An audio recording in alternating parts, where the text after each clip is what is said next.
What's up, YouTube? It's your boy Meditated Monkey 3 here, and I'm back with another video. I say I'm back with another video. In today's video, I'm gonna be showing you my perfect PVE skill point build. I have 1,700 skill points. You don't need 2,000. You don't need 2,500. You don't need the max amount of skill points. So if you tune in, let's get it started. So I go to my skill points. All right. I have maxed out staff attack. I do not need absolute staff attack. I don't need it. So I have maxed out magic arrows. I have multiple magic arrows, and I have prime multiple magic arrows. This is a very strong skill. You're going to need this skill. You're going to need that skill. And then I have concentrated magic arrow. So that allows me to get prime earth arrow, which lets me link up all of my earth style attacks just by holding the R2 button. Then I have fireball maxed out, which allows me to get prime fireball. And then I have fireball explosion maxed out, which allows me to get prime fireball explosion level 3. I don't have this fireball maxed out. I have to get one more on this skill. Costs me about 35 skill points. It's kind of a lot.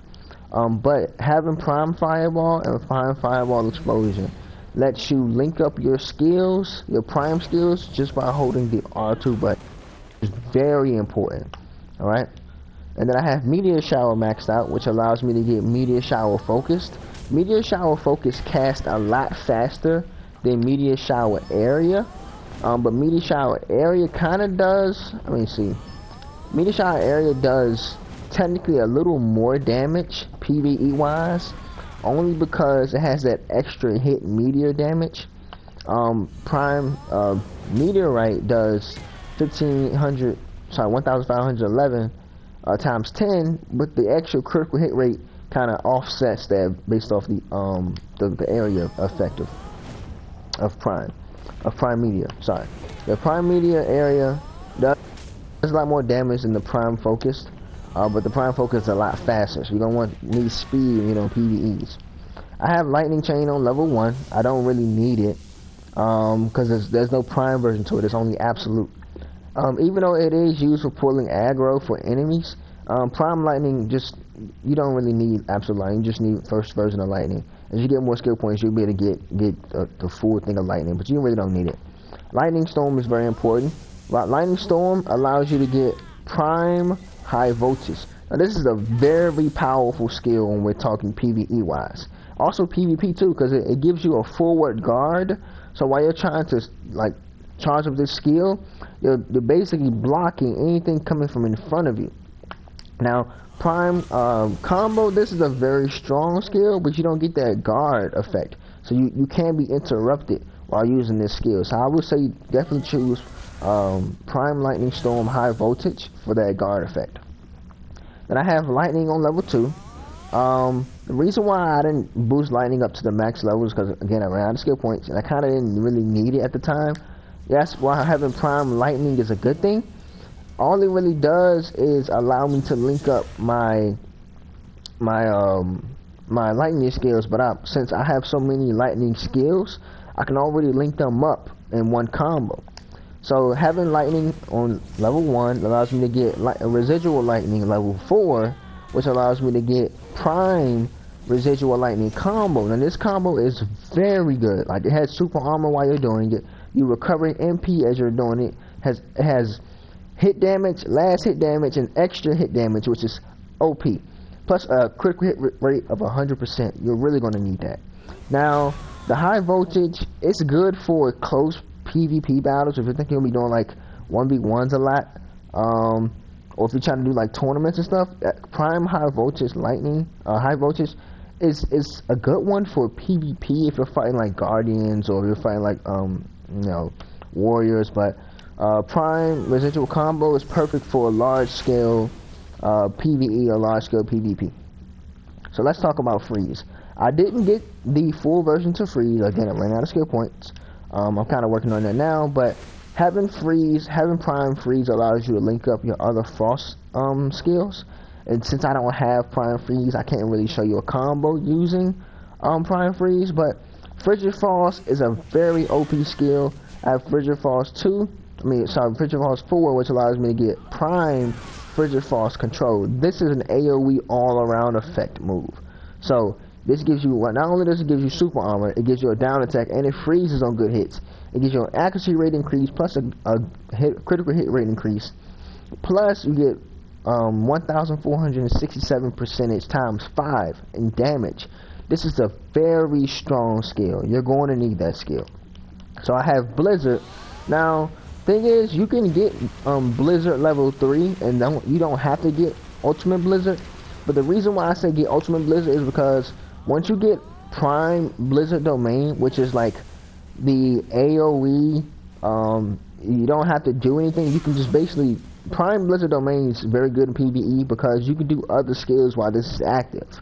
Prime Blizzard Storm, this is a one skill usage. You get forward guard while you're casting it, but your MP will constantly go down, and you're not allowed to cast any other skills while you're doing this move. So this is perfect for like PVE builds. PvP builds, but not PVE builds. But if you get Ultimate Blizzard, and then you get Prime Blizzard Domain, what this will allow you to do is it will actually let the Blizzard Domain last a lot longer. As you can see, it kind of stopped in the middle a little bit, and then it kind of continued again. That's the Ultimate Blizzard taking effect. Ultimate Blizzard allows the skill to cast a little bit longer. Same thing with Prime Blizzard Storm. Having Ultimate Blizzard will allow the skill to cast a little bit longer. Alright, so now I have Earthquake.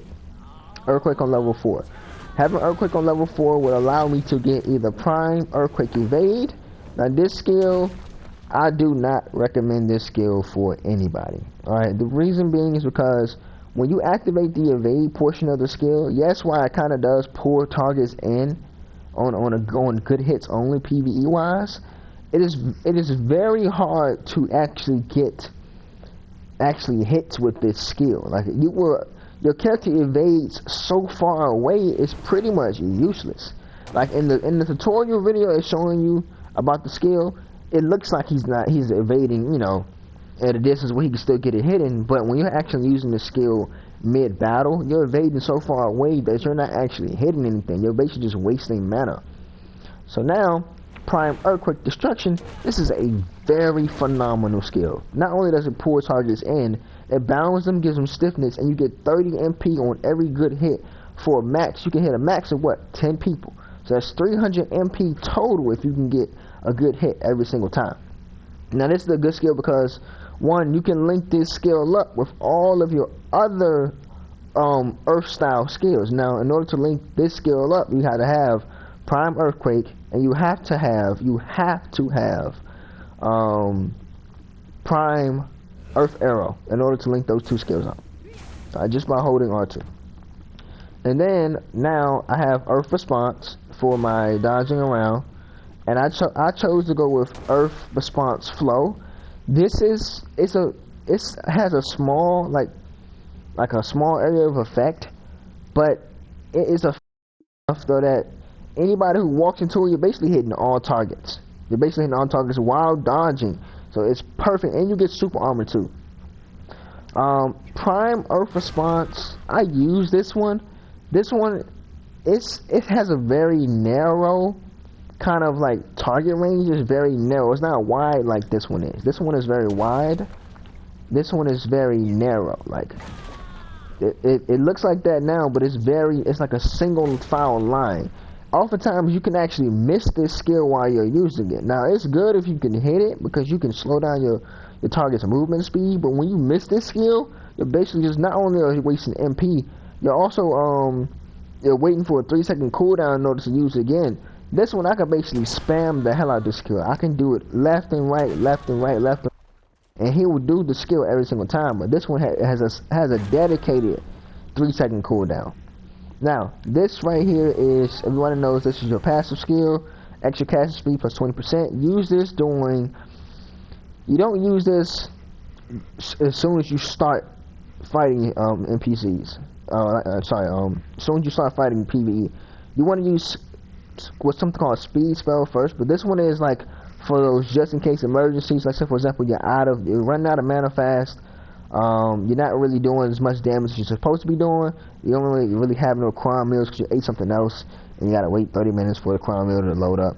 This is a very good very phenomenal skill to have. You have to put this on your skill ring menu slot. Look in the description, or check my playlist if you want to know how to do that. And then you can either choose between Void of Destruction, or you can choose Voltage Pulse. I chose Voltage Pulse because it's a much faster skill in comparison to Bolt of Destruction, but Bolt of Destruction does a lot of damage. Now, Prime Voltage Pulse gives me a lot more effects. It gives me extra casting speed, which I really need as a wizard. You really need casting speed over anything, and it gives me extra evasion rate. I have an evasion build for my skills, and then I chose Prime Equilibrium only because I'm focusing more so on my lightning, fire, and my earthbound skills over my freezing and like my water skills. For ice and water, basically the same thing. But this one is very good too. It's not as fast as Equilibrium Break, but it does have that movement speed effect down. So you gotta kind of see what skills work best for you based on the build that you're building. If you have an evasion rate build, I would say definitely choose the Aqua Gel. Even though I do have an evasion rate build, I still want to have speed when I'm doing my moves. And plus, it gives me minus all 10 AP minus for all on all good hits and a forward guard. Now you're going to need teleport and ultimate teleport. You can immediately cast skills right after using teleport. Immediately, no animations, no nothing. Immediately cast skills, even ultimates. Magical shield, you're going to need that maxed out, plus a 15% for all resistance for 30 seconds. Alright, it consumes MP equal to 25% of damage received, which is perfect. If you have 1,000 MP, you basically, if you see 250 damage, you're good to go. Mana absorption, must have skill. Absorbing 40% of mana of your targets. Really, you're not really absorbing 40%. You're really absorbing 100%. If you get all three hits for this skill, you're basically getting full mana back. You're going to need that. I'm telling you, you're going to highly need that. Speed spell, you're going to highly need this skill. Movement speed increase, attack and casting speed increase for not only you but your friends as well. Now, friends can include party members or platoon. See, they don't throw that little hint in there. Friends means party members, which is a group of 5, you and 4 other people, or a platoon, which is you and 19 other people. Now let's talk about the healing aura skill. Now, this is just a one-time thing. I got it on level 4. I want to max it out, but just not yet. Recovers at most 20% HP and MP to yourself and one ally. Now, in order to get this skill to affect your allies, you have to actually have your cursor pointing at your teammate in order to actually heal him. So that's kind of like the tricky part, especially during Black Desert. Like, people move around way too much, especially those melee fighting classes. They move around way too much. Healing Lighthouse is a must-have skill. You gotta have this skill, whether you're PVE or PvP, because it heals you to max HP, and then you can also dagger cancel it, and I'll show you how to do that later. Now, protected area, must-have skill.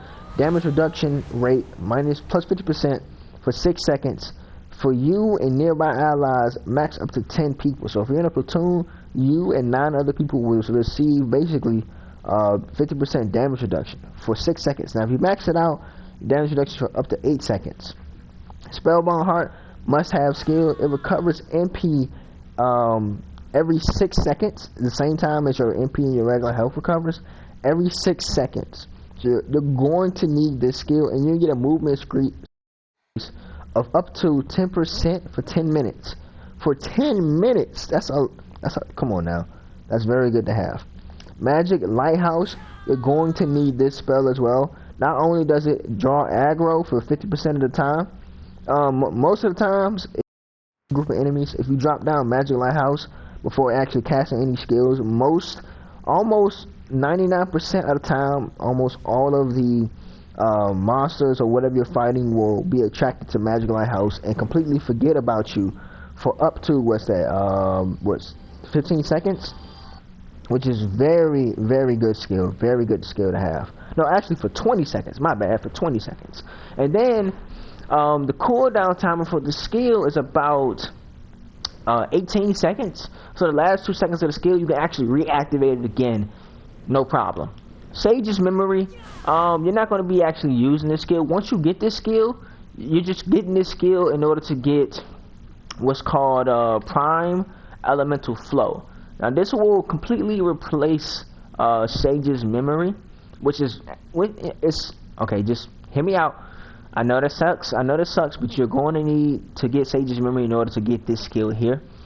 This basically just allows all of your prime moves to connect with each other. So you're going to need Burning Pulse, Freezing Gaze, Magnificent Steps, Luminous Touch, Prime Elemental Flow. You're going to need those skills.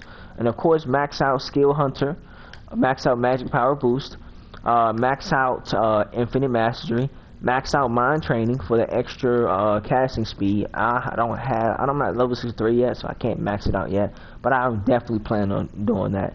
You want to get Rage Absorption Common. This gives you extra casting speed for 25% for 60 seconds or 100% rage, and then if you want, you can kind of get the innate for the extra casting speed. But I said you get the common one because it gives you extra 30 AP for 60 seconds and casting speed and attack speed increase. This one only gives you the casting speed increase, but it gives you super armor while using the skill. So you kind of want to figure that out on your own. Emergency Escape, you'll automatically get this. You don't have to worry about that. And these down here at the bottom are only for Node War / Conquest War, so you don't have to worry about this.